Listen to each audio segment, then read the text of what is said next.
العلي العظيم رب اشرح لي صدري ويسر لي امري واحلل عقدة من لساني يفقهوا قولي. اعوذ بالله من الشيطان اللعين الرجيم. بسم الله الرحمن الرحيم. الحمد لله رب العالمين والصلاة والسلام على اشرف الانبياء والمرسلين سيدنا ونبينا وشفيع ذنوبنا وطبيب قلوبنا ومولانا ابي القاسم محمد وعلى اهل بيت الطيبين الطاهرين المعصومين المظلومين الذين قال الله تعالى في شانهم انما يريد الله ليذهب عنكم الرجس اهل البيت وَيُطَهِّرَكُمْ تَطْهِيرًا.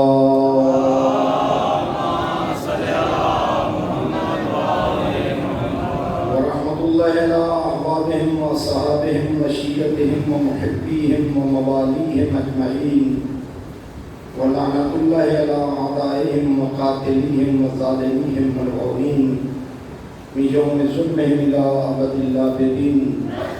أما بعد، فقد قال الله تبارك وتعالى في كتابه المبين وخطابه المتين.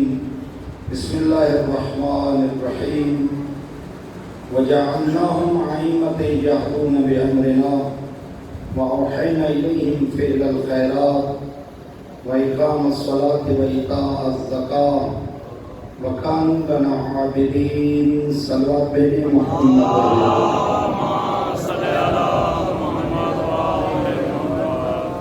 دعا ہے پروردگار عالم آپ کی سدیم ترین عبادت کو اپنی بارگاہ اقدس میں شرف قبولیت عطا فرمائے.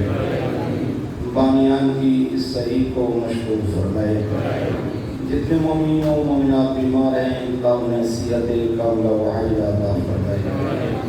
یہ منبر شہید کے بیٹے کی طرف سے ہدیہ کیا گیا امام بارگاہ کو حسنین. اللہ رب العزت اسے صحت کاملہ و عاجلہ عطا فرمائے. جو ان کی منت تھی اللہ رب العزت اس منت کو اپنی بارگاہ میں قبول فرمائے. جتنے مومنین بے اولاد ہیں اللہ انہیں اولاد نبینہ عطا فرمائے. مقروض کے قرض اپنے غیب سے ادا فرمائے. خصوصاً مولانا غلام حسین صاحب، حاجی امانت صاحب اور اقبال صاحب، باقی جتنے حضرات نے میرے ذمہ دعائیں لگائی ہیں ان تمام کو صحت کاملہ و عاجلہ عطا فرمائے. امام زمان علیہ السلام کے ظہور میں اللہ رب العزت تعلیل فرمائے. تمام دعاؤں کی قبولیت کے لیے بآواز بلند صلوات.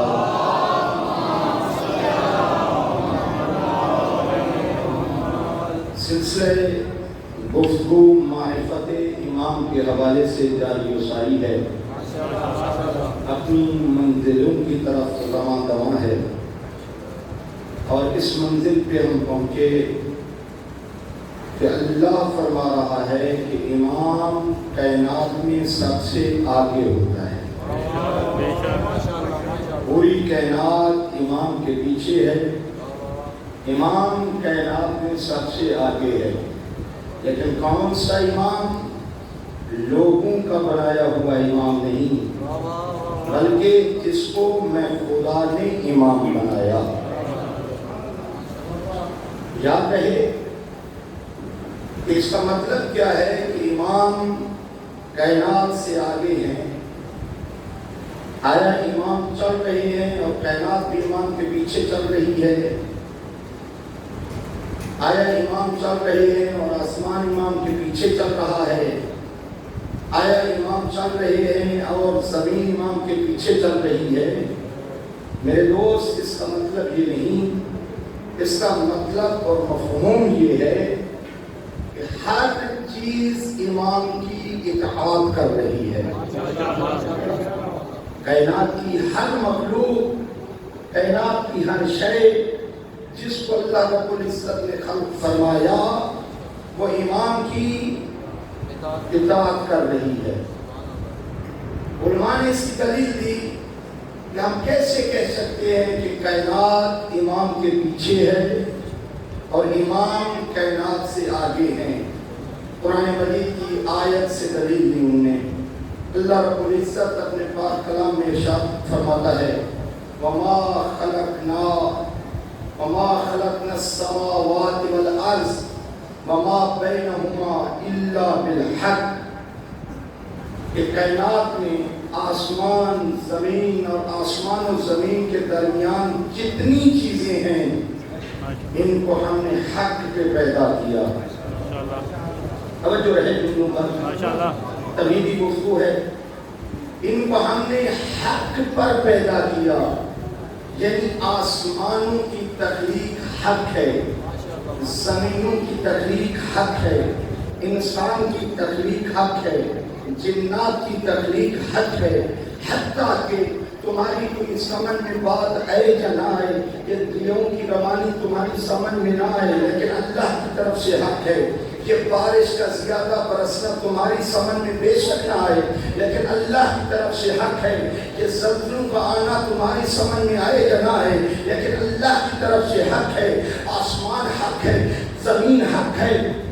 جو چیز بھی اللہ نے پیدا کی اس کائنات میں آسمان اور زمین کے درمیان، وہ ساری کی ساری حق ہے۔ اگر یہ حق ہے تو علماء فرماتے ہیں جب قرآن میں اللہ نے فرما دیا کہ پوری کائنات کو میں نے حق پہ خلق کیا، تو اور رسول کی بارگاہ میں چلتے ہیں جس میں رسول ارشاد فرماتے ہیں الحق مع العلی، حق علی کے ساتھ ہے۔ بات یہی نہیں رکی، رسول کے جملے آگے بڑھے اور فرمایا حق ادھر پھیر دے پروردگار، جدھر علی جا رہا ہو تو معلوم ہوا علی آگے ہوں گے آسمان پیچھے ہوگا، علی آگے ہوں گے زمین پیچھے ہوگی، علی آگے ہوں گے مخلوقات پیچھے ہوں گی۔ وجہ کیا کہ ساری چیزیں حق ہیں، علی امام حق ہیں۔ ساری چیزیں حق ہیں اور علی امام حق ہیں۔ کیوں نہ ہوں کہ ساری چیزیں علی کے پیچھے۔ اور میں نے مولا علی کا نام استعمال کیا، اس سے مراد 14 کے 14 ہیں۔ امام حسن علیہ السلام آگے ہیں، پوری کائنات پیچھے ہے۔ امام حسین علیہ السلام آگے ہیں، پوری کائنات پیچھے ہے۔ تو انسان کی ذمہ داری کیا ہے؟ ہم لوگوں کی ذمہ داری کیا ہے؟ علماء نے لکھا وہ علماء جو عارف باللہ ہے، وہ لکھتے ہیں کہ ہمیں اپنی فکر کو امام کی فکر کے تابع کرنا پڑے گا۔ ہر میدان میں، میدان تجارت ہو تو امام کی فکر کو آگے رکھو اور دیکھو کہ امام نے تجارت کے قانون کیا بتائے ہیں۔ میدان عمل ہو تو امام کی فکر کے تابع کرو اپنی فکر کو اور دیکھو کہ امام نے عبادت کا سلیقہ کیا سکھایا ہے۔ میدان عقیدہ ہو کہ امام سے لو کہ امام نے عقائد کی تشریح کیا کی ہے۔ انہوں نے ہر چیز کو واضح کیا، بیٹا بن کے دکھایا کہ باپ کا احترام کیسے کیا جاتا ہے، باپ بن کے دکھایا کہ اولاد کی تربیت کیسے کی جاتی ہے، بھائی بن کے دکھایا کہ بھائی سے محبت کیسے کی جاتی ہے۔ ان کی ہر فرد کا کردار اس کائنات میں انسانیت کے لیے بلکہ پوری مخلوقات کے لیے ایک نمونہ عمل ہے۔ اور میرے دوستو، میں یہ نہیں کہتا کہ اپنے بچوں کو آپ دنیاوی تعلیم نہ دیں، آپ دیں دنیاوی تعلیم، لے جائیں ان کو پی ایچ ڈی تک، بنائیں ان کو سکالرز، لیکن یاد رکھو ڈاکٹر بناؤ، دیندار ڈاکٹر ہو، لوگوں کا بھی ہمدرد ہو، والدین کا بھی اطاعت گزار ہو، والدین کا بھی فرما بردار ہو۔ اس کو بناؤ انجینئر، انجینئر بناؤ، دیندار انجینئر ہو۔ لوگوں کے بھی کام ہے، والدین کے بھی کام ہے۔ یہاں پہ ایک عالم دین کا جملہ ہے، وہ فرماتے ہیں ایسے بیٹے کا تجھے کیا فائدہ جو آسان ملے نماز کے لیے نہ جائے، عزاداری ہو، ماتم کرنے نہ آئے۔ ماتم کا حلقہ لگا ہوا ہے، تیرا بیٹا بہر کھڑے ہو کے دیکھ رہا ہے ماتمیوں کے ماتم کو، خود ہاتھ سینے پہ مارتا نہیں۔ ایسے بیٹے کو تو کیا کرے گا جو اللہ کا نہ ہو، حسین کا نہ ہو۔ ایسی تربیت کر کہ آسان ملے تو دوڑ کے جائے مسجد کی طرف، مجلس و ماتم کا اعلان ہو تو دوڑ کے آئے عزاداری کی طرف۔ تب تیرے اس بیٹے کا فائدہ ہے، تجھے بھی فائدہ پہنچے گا مرنے کے بعد۔ اگر تو نے نہ اس کو نماز پہ لگایا نہ عزاداری کی طرف لگایا تو مرنے کے بعد وہ تیرے لیے کیا کرے گا؟ یہی وجہ ہے ہمیں اپنی اولاد سے بڑی محبت ہوتی ہے۔ اپنی ماں بہنوں کو میں مخاطب کر کے کہہ رہا ہوں، میری ماں بہنوں آپ کو بھی اولاد سے بڑی محبت ہوتی ہے، لیکن ہمارے بیٹے کی کتنی زندگی ہوگی؟ 50 سے 60 سال، 60 سے 70 سال، ہماری کتنی زندگی ہوگی؟ اتنی۔ لیکن اس دنیا میں ہم دیکھیں، میں تو جلدی کر رہا ہوں کیونکہ وہ بتایا گیا کہ ایک اور قبلہ نے پڑھنا ہے، تو میں اپنے ٹائم میں جلدی کر کے آپ کی سماعتوں کے لیے جتنے معروضات ہیں وہ ہدیہ کر کے جاؤں۔ ماشاءاللہ ماشاءاللہ۔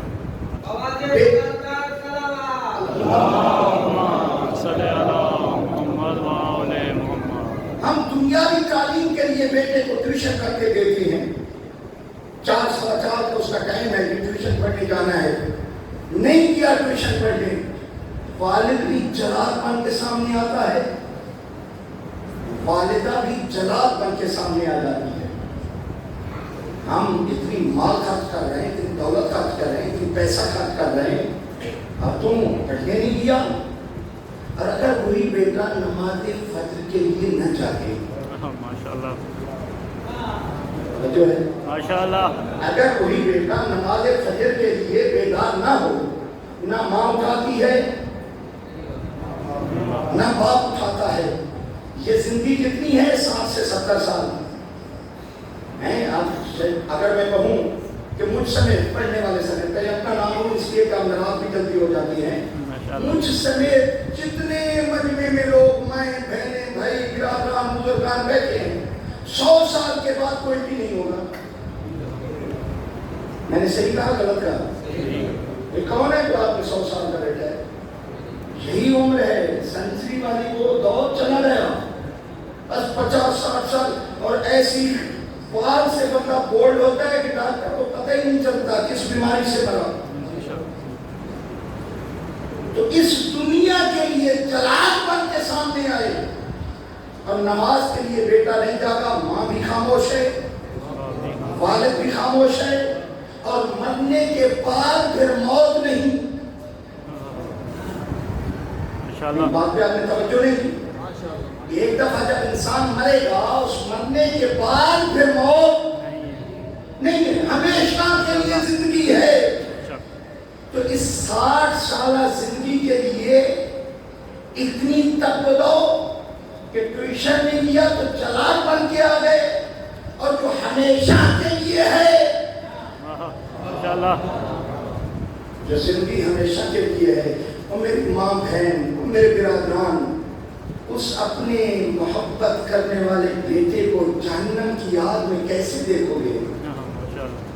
یہاں پہ علماء نے فرمایا یہ تقاضۂ محبت نہیں تمہارا اپنی اولاد سے، بلکہ تقاضۂ بغض ہے، اس لیے کہ تم اس کی دنیا تو بنا رہے ہو، آخرت کو برباد کر رہے ہو۔ نہیں تو اس کو دنیاوی تعلیم جتنی دے سکتے ہو، لیکن ساتھ دین داری بھی اس کو سکھاؤ، ساتھ نماز کے لیے بھی اس کو عادی بناؤ۔ اس حد تک کہا گیا، معصوم فرماتے ہیں جب اللہ تمہیں بیٹا دے، بیٹی دے، اس کا نام اچھا رکھنا والد پر فرض ہے۔ بلکہ اس سے بھی میں بات کو اور منزل کی طرف لے کے جاؤں، معصوم فرماتے ہیں ابھی شکم مادر میں ہے بچہ، نیت کر لو، بیٹا ہوا تو محمد، بیٹی ہوئی تو فاطمہ۔ ابھی اس دنیا میں نہیں ہے، ابھی شکم مادر میں ہے، نیت کر لو۔ لیکن ہمارے یہاں کوئی عجیب ہی الٹا نظام ہے کہ اگر میرے بھائی کا نام، میرے بھائی کے بیٹے کا نام علی ہے، میں اپنے بیٹے کا نام علی نہیں رکھوں گا، بابا یہ بھائی تو ناراض ہو جائے۔ بھانجے کا نام محمد ہے، میں اپنے بیٹے کا نام محمد نہیں رکھوں گا، ڈر کے مارے کہ اپنے معاشرے کی بات کر رہے ہیں نا، کہ میری بہن ناراض ہو جائے گی۔ لیکن آؤ معرفت امام کی طرف چلو۔ امام حسین علیہ السلام کے جتنے بیٹے تھے سب کا نام علی، نہیں سونا نہیں، تھوڑا سجا کے، جتنے بیٹے تھے سب کا نام علی، جتنی بیٹیاں تھی سب کا نام فاطمہ۔ یہ فاطمہ کبریٰ فاطمہ صغریٰ یہ امتیاز کے لیے تھا، علی اکبر علی اوسط علی اصغر امتیاز کے لیے تھا۔ نام کیا تھا؟ علی، اور اسی نام پہ طنز کیا تھا یزید لعین نے دربار شام میں۔ جب امام سے پوچھا نا کہ آپ کا نام کیا ہے، امام نے فرمایا انا علی بن حسین، میں حسین کا بیٹا علی ہوں۔ کہنے لگا علی کو تو اللہ نے قتل کرا دیا میدان کربلا میں۔ کدھر اشارہ تھا؟ جناب علی اکبر کی طرف۔ یہاں پہ امام نے اپنا عقیدہ بیان فرمایا۔ امام نے فرمایا اس کو اللہ نے قتل نہیں کرایا، میرے بھائی علی اکبر کو قتل تو نے کرایا ہے، اللہ نے اسے درجہ شہادت پہ فائز فرمایا ہے۔ سبحان اللہ۔ امام کلام الامام امام الکلام، امام کا کلام کلام کا امام ہوتا ہے۔ کتنا عظیم جملہ ہے۔ امام نے فرمایا قتل تو نے کرایا، اللہ نے میرے بھائی کو درجہ شہادت پہ فائز فرمایا۔ اب یہ طنز کر کے کہنے لگا کہ یہ کیا تمہارے بابا کو کوئی اور نام نہیں آتا تھا؟ اس کا نام بھی علی، تمہارا نام بھی علی۔ ہاتھوں میں ہتھکڑیاں ہیں، گلے میں توق ہے، پاؤں میں بیڑیاں ہیں۔ جتنا سیدھے ہو سکتے تھے سید و ساجدین سیدھے ہوئے۔ دیکھ کے فرماتے ہیں اگر تم نے طنز کیا ہے، سوال کر لیا ہے، تو پھر جواب بھی سنتا چلا جائے اس بھرے دربار میں۔ اور شدید یاد رکھ، تیرے باپ کی یہ کوشش تھی کہ نام علی دنیا سے مٹ جائے۔ میرے بابا حسین نے اپنے ہر بیٹے کا نام علی رکھ کے نام علی کو قیامت تک زندہ و جاوید بنا دیا۔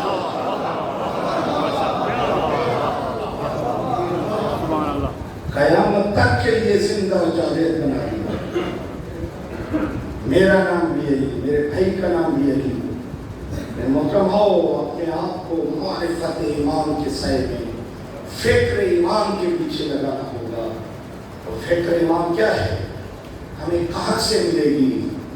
اس لیے کہ کوئی ایسا مسئلہ نہیں ہے جو امام اپنے 250 سالہ دور میں حل کر کے نہ گئے۔ اور میں فرما دیا ہمارے لیے کیا حکم دیا کہ تم نے مجتہدین کی تقلید کرنی ہے، اس لیے کہ وہ ہماری طرف سے تم پر حجت ہے۔ اور مراجع کو بھی ایسے نہیں چھوڑا، یا آپ کی معلومات میں نہیں ہے یا بتایا نہیں ہے، مراجع کے لیے فرمایا، مجتہدین کے لیے خبردار اپنی مرضی سے فتویٰ نہ دینا، ورنہ ٹھکانہ جہنم۔ ایسے ڈھیل نہیں دی، اپنی مرضی سے فتویٰ نہیں دے سکتے مراجع۔ کہاں سے دیں گے؟ قرآن و حدیث سے۔ قرآن و حدیث سے فتویٰ دینا پڑے گا، مسئلے کا حل بتانا پڑے گا۔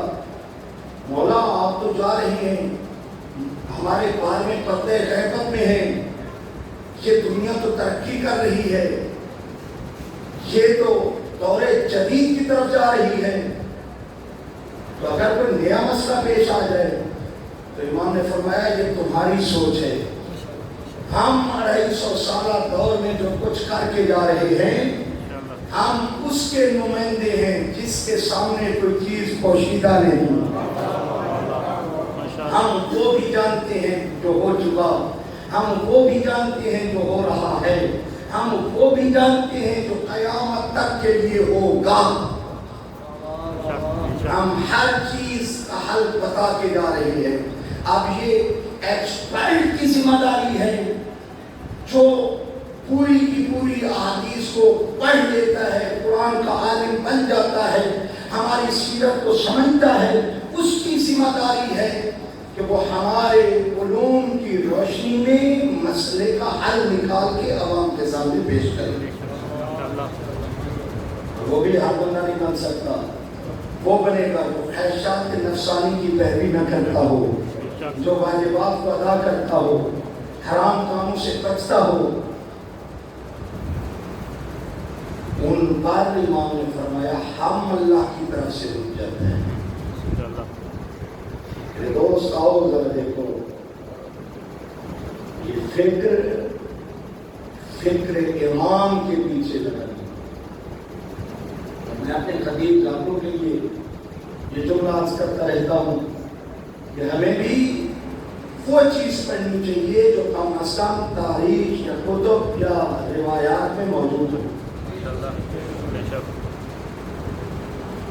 دل چاہتا ہے کہ امام کے ذاکر کا تذکرہ کر دوں. ہے پروگرام شہید ثالث حضرت شیخ نور اللہ شوسی جن کا مزار آگرہ میں ہے انڈیا میں. یہ ہمارے مذہب کے بہت بڑے مرجع شہید ثالث کا ایک لقب ملا. تیسرے شہید ہیں بڑے. ان نے اپنی کتاب مجالس المومنین میں ایک حقیقی ذاکر اور عاشق حسین کا تذکرہ کیا. درود بھیجیے محمد رہے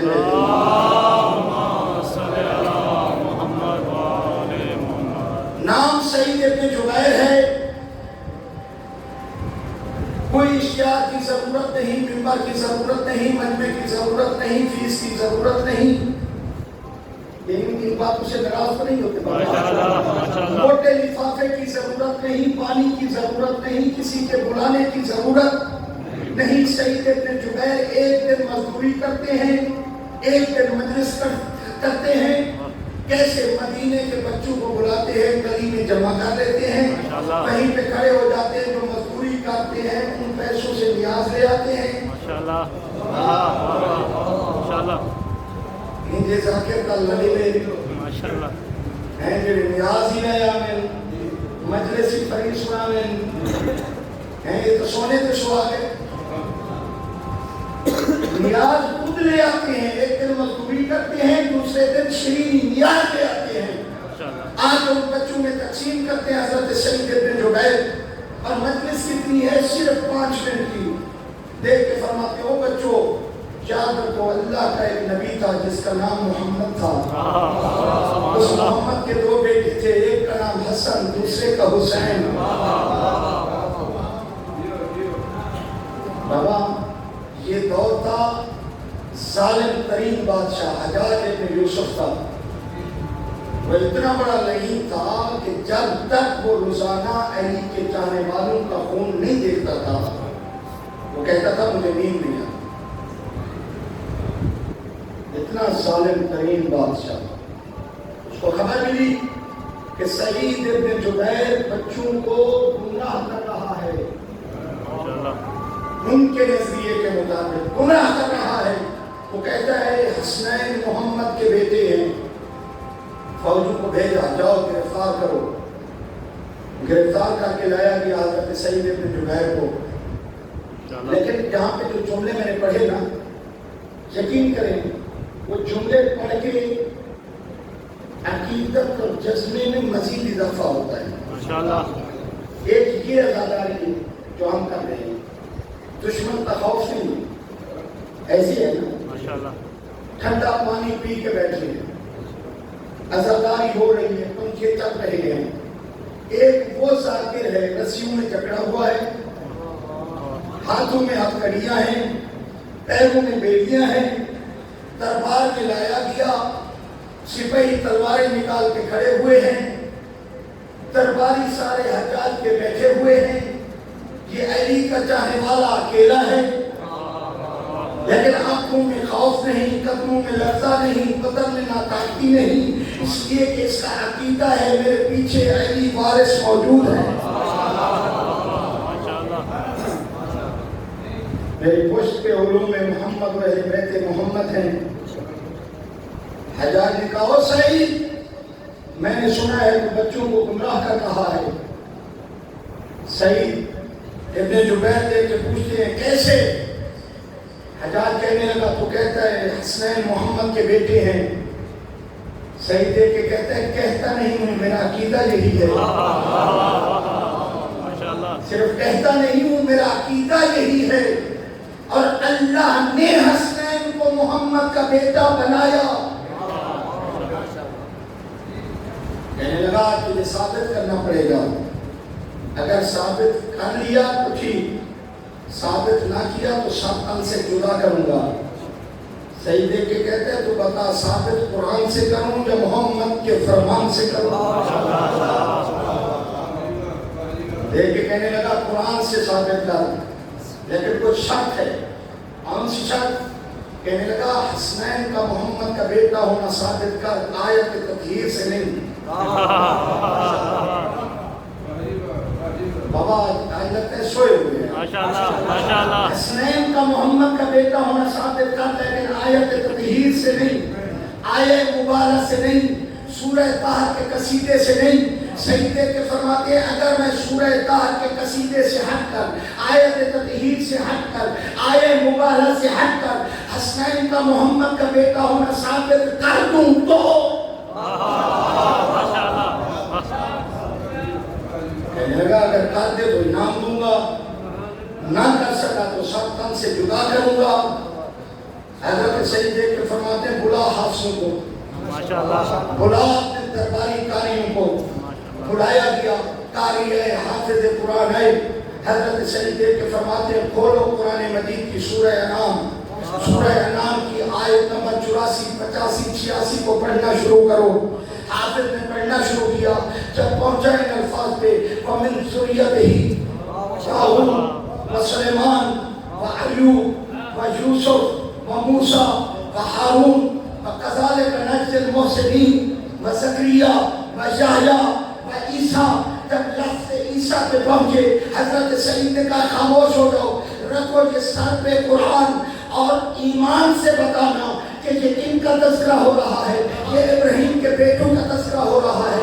اللہ فرما رہا ہے داؤد ابراہیم کا بیٹا، سلیمان ابراہیم کا بیٹا، موسیٰ ابراہیم کا بیٹا، ہارون ابراہیم کا بیٹا، ایوب ابراہیم کا بیٹا، یوسف ابراہیم کا بیٹا، موسیٰ ابراہیم کا بیٹا، ہارون ابراہیم کا بیٹا، زکریا ابراہیم کا بیٹا، یحییٰ ابراہیم کا بیٹا، اور عیسیٰ بھی، اور عیسیٰ بھی ابراہیم کا بیٹا۔ کہنے لگے ہاں یہ ابراہیم کے بیٹوں کا تذکرہ ہو رہا ہے۔ حضرت سیدے کے فرماتے ہیں عیسیٰ وہ بیٹا ہے جس کا باپ نہیں۔ حضرت عیسیٰ ابراہیم کا وہ بیٹا ہے جس کا باپ نہیں۔ چہرے کو ملا کے چڑچڑا کے حاجات کہنے لگا اور صحیح کیا کر رہا ہے، اس سے ثابت ہوتا ہے کہ حسین محمد کے بیٹے ہیں۔ سعید کو چلا سا گیا، دیکھ کے کہتا ہے وہ اندھے عقل کے اپنی عقل کا علاج کرا۔ حضرت عیسیٰ بن باپ کے، حضرت ابراہیم سے 35 پشتوں کے بعد آنے والے حضرت ابراہیم کا بیٹا ہو سکتا ہے، اور ایک پشت کے بعد آنے والے حسنین محمد کے بیٹے کیوں نہیں ہو سکتے؟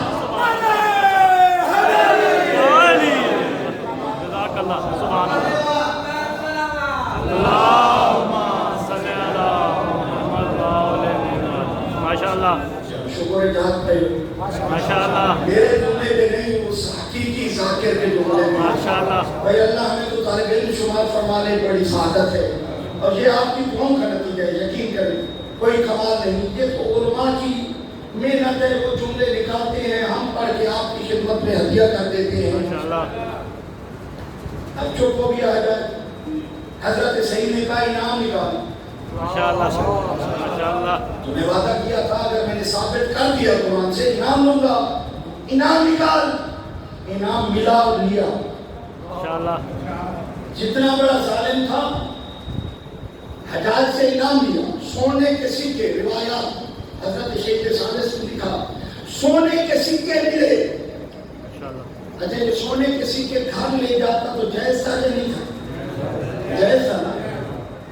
اس کو انعام مل رہا ہے، مولا کی مداخانی کی ہے، حسنین کو محمد کا بیٹا ہونا ثابت کیا ہے، انعام ملا، سونے کے سکے ملے۔ پہلے مجلس کرتا تھا مدینے کی گلیوں میں، پہلے مجلس کرتا تھا مدینے کی گلیوں میں، حاجی صاحب آج مجلس کرا رہا ہے دربار کے مین گیٹ پہ۔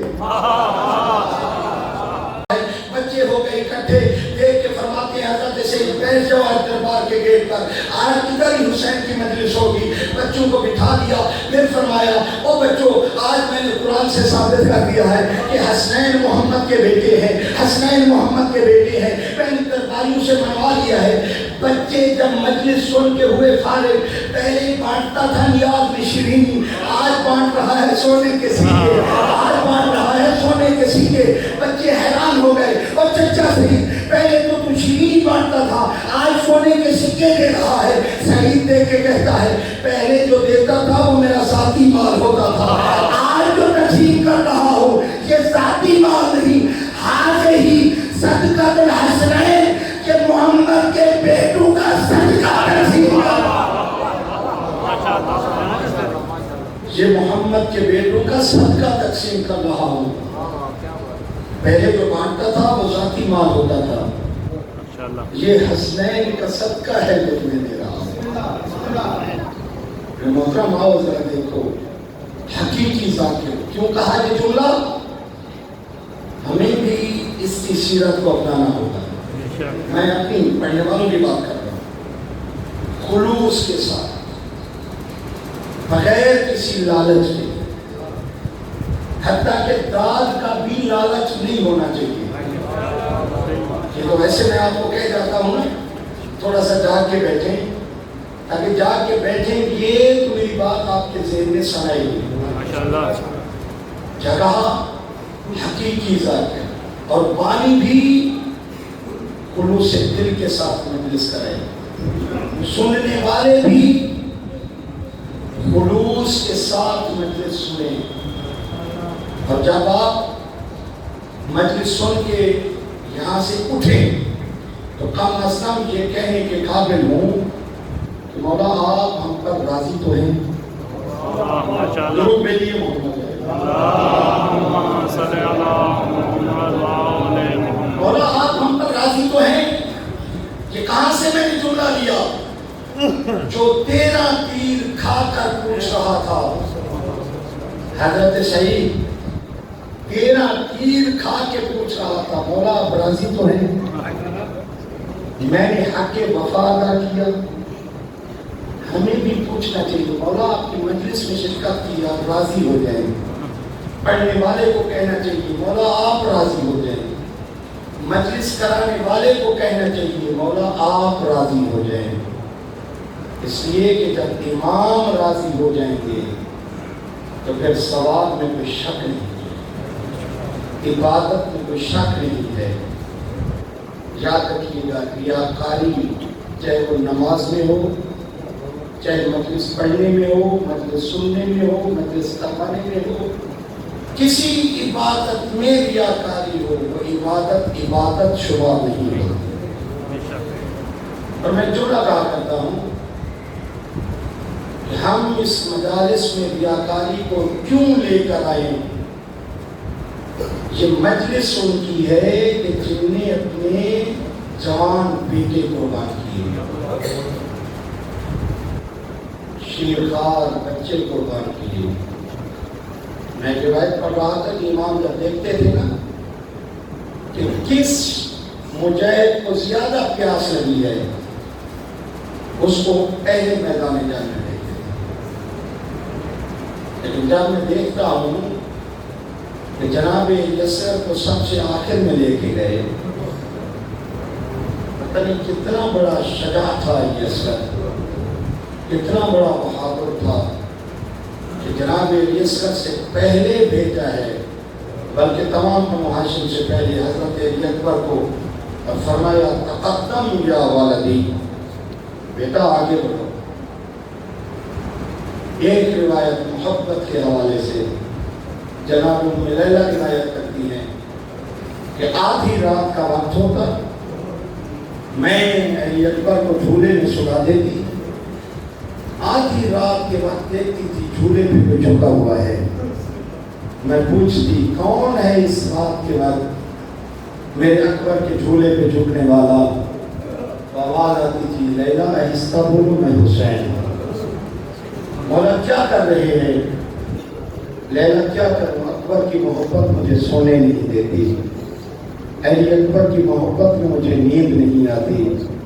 اداکاروں آؤ ذرا دیکھو، مؤذن تو حجاج ابن مسعود تھا، لیکن یوم عاشور کی جو فجر کی اذان تھی، امام نے فرمایا حجاج اذان تو نے نہیں دینی، علی اکبر نے دینی ہے۔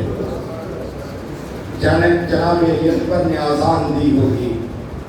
میں کہا کرتا ہوں وہ لہجہ تھا جو لہجہ رسول تھا.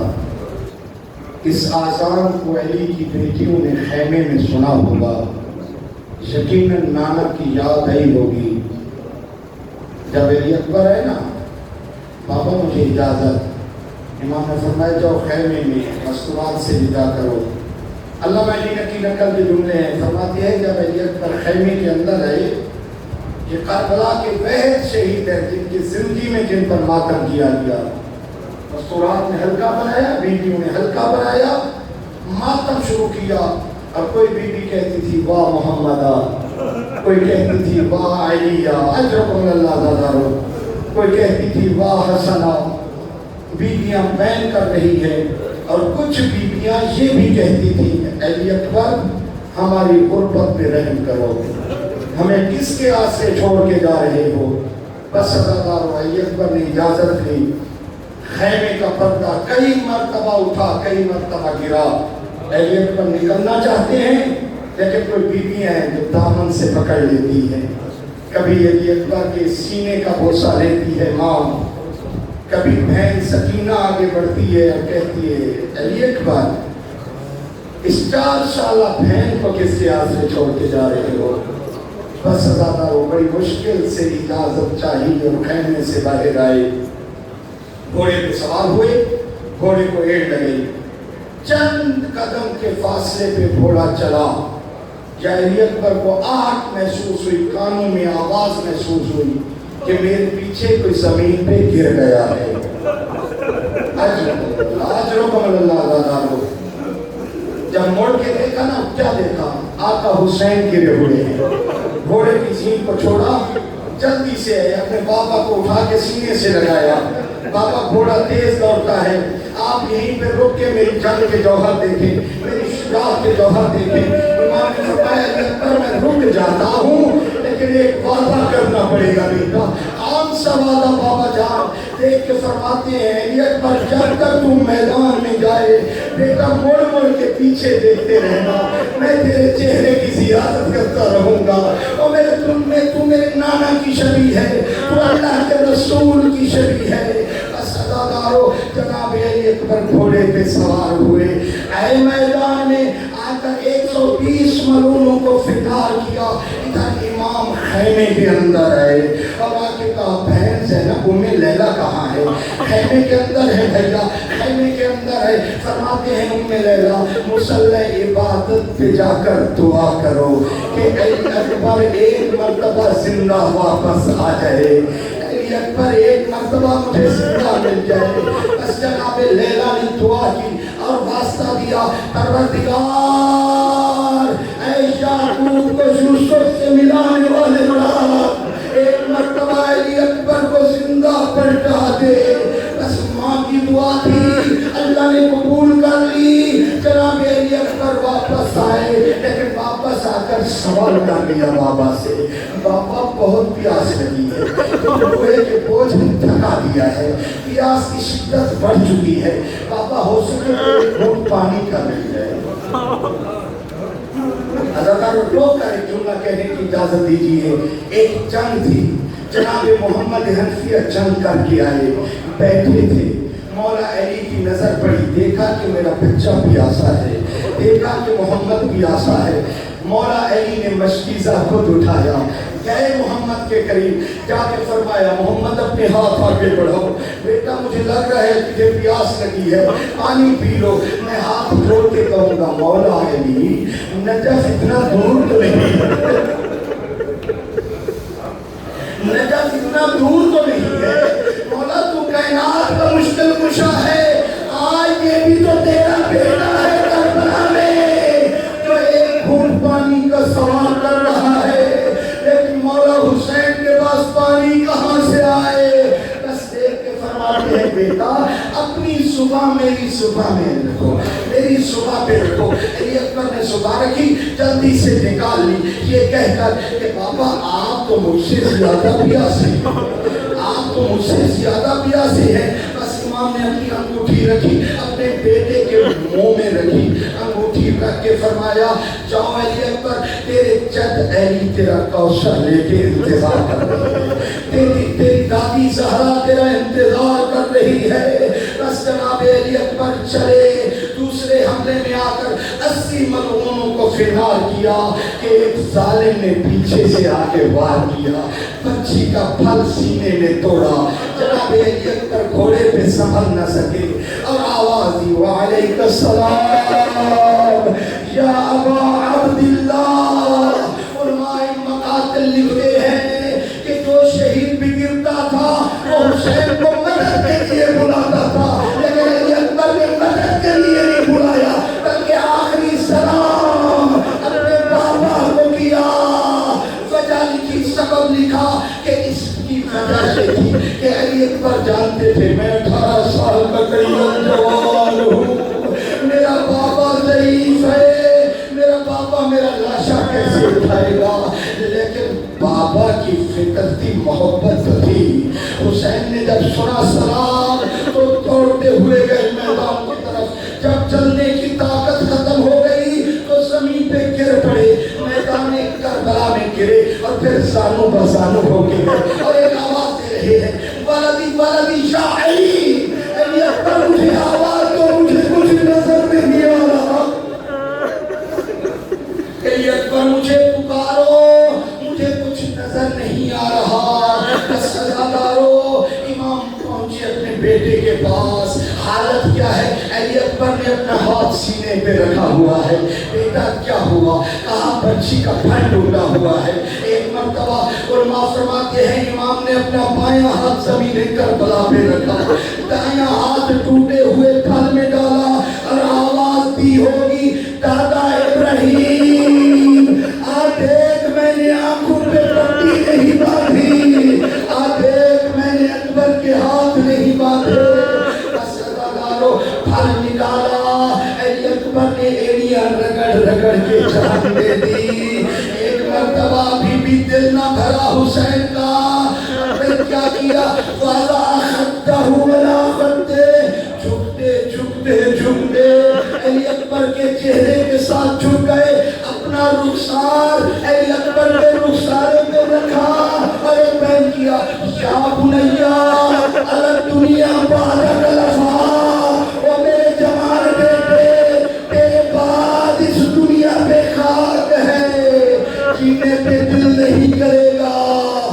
سزادارو بیٹے کا لاشا اٹھانا چاہا لیکن اٹھایا اور پھر رکھ دیا، نہ اٹھا سکے، لاشا اٹھانے کی طاقت نہیں، اپنی ابا سے اشارہ کیا اے زینب چھوٹے چھوٹے بچوں کو بھیجو اور مجھ سے اکبر کا لاشا نہیں اٹھایا۔